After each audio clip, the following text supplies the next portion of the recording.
देखो तीन तीन भरत हुए हमारे देश में। एक तो जड़ भरत, एक राम जी के भैया भरत, एक शकुंतला दुष्यंत के पुत्र भरत। और तीन भरतों के नाम के कारण हमारे देश का नाम भारतवर्ष पड़ा। तो यहाँ पर जड़ भरत जी महाराज, इन्होंने तपस्या की। तपस्या करने के बाद एक दिन बैठे थे, एक हिरणी निकली, एक शेर ने गर्जना की, हिरणी डर गई। ऐसे ऐसे कथा आती है भागवत जी में। तो हिरणी गर्भ धारण किए थी, उसका गर्भ योनि से हट गया और उसका बच्चा पानी में बह गया। संत ने अपनी पूजा पाठ छोड़ करके उस बच्चे को उठाया और कंबल से पोंछा, उसको गर्म किया, सेका और उसको लालन पालन करके आश्रम पर रख लिया।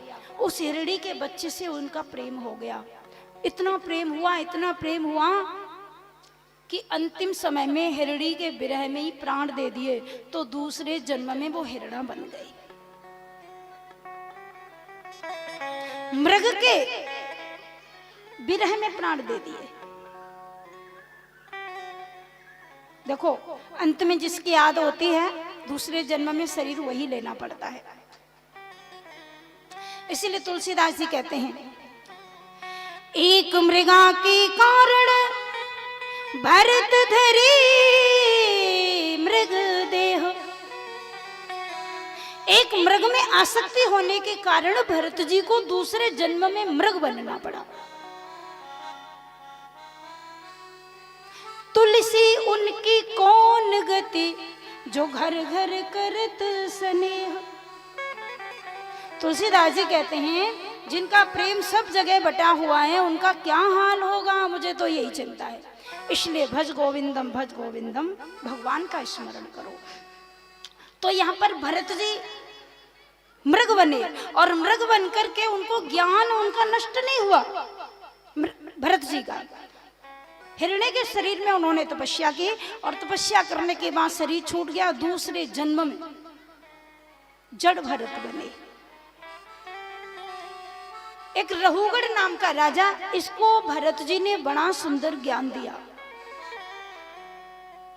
रहुगढ़ के गुरु थे कपिल देव, आश्रम पर रहते। रहुगढ़ राजा था, पालकी में बैठकर जाता गुरुजी के पास ज्ञान लेने के लिए। एक दिन जा रहा था राजा, 4 कहार पालकी को ले जा रहे थे, उसमें से एक कहार थक गया। तो जब पालकी ढोने वाला थक गया तो रहुगढ़ ने कहा, क्यों नहीं चलते हो? 3 लोगों ने कहा, एक आदमी थक गया, अब 3 कैसे ले जाएं? तो राजा ने कहा, कोई हट्टा कट्टा मिल जाए उसको लगा लो। तब तक भरत जी दिखाई दे गए, भरत जी को लगा लिया। और जैसे ही भरत जी को पालकी के नीचे लगाया, उसी समय भरत जी ने रहुगढ़ को बड़ा सुंदर ज्ञान दिया।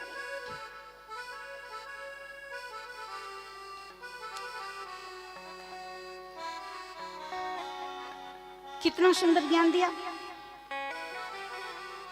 अहम पुरा भरतो नाम राजा, विमुक्त दृष्ट श्रुत संग वंद्य, आराधनम भगवती मानो, मृगो भवम मृग संगादतार्थ। राजा ने जब कहा, पालकी को ले जाने लगे भरत जी, तो राजा ने कहा, अरे देखने में तो बड़ा हट्टा कट्टा है, धीमे क्यों चल रहा है, ठीक चल। उसी समय भरत जी ने जान लिया ये राजा है, लेकिन इसके अंदर का ज्ञान खत्म नहीं हुआ। और ये जिस पद पर बैठा है, यदि इस पद पर इसको ज्ञान नहीं मिलेगा तो अहंकार के वशीभूत होकर के विषयों में फंस करके ये बर्बाद हो जाएगा। एक संत का यही कार्य है, एक अज्ञानी व्यक्ति के अंदर ज्ञान पैदा करना। आज मैं इसको सुंदर ज्ञान देता हूँ। बस वहीं पर भरत जी ने बड़ा सुंदर ज्ञान दिया। और जब सुंदर ज्ञान दिया तो वो भरत की बात को सुन करके राजा को ज्ञान पैदा हो गया। 28 नरकों का दर्शन कराया भरत जी ने।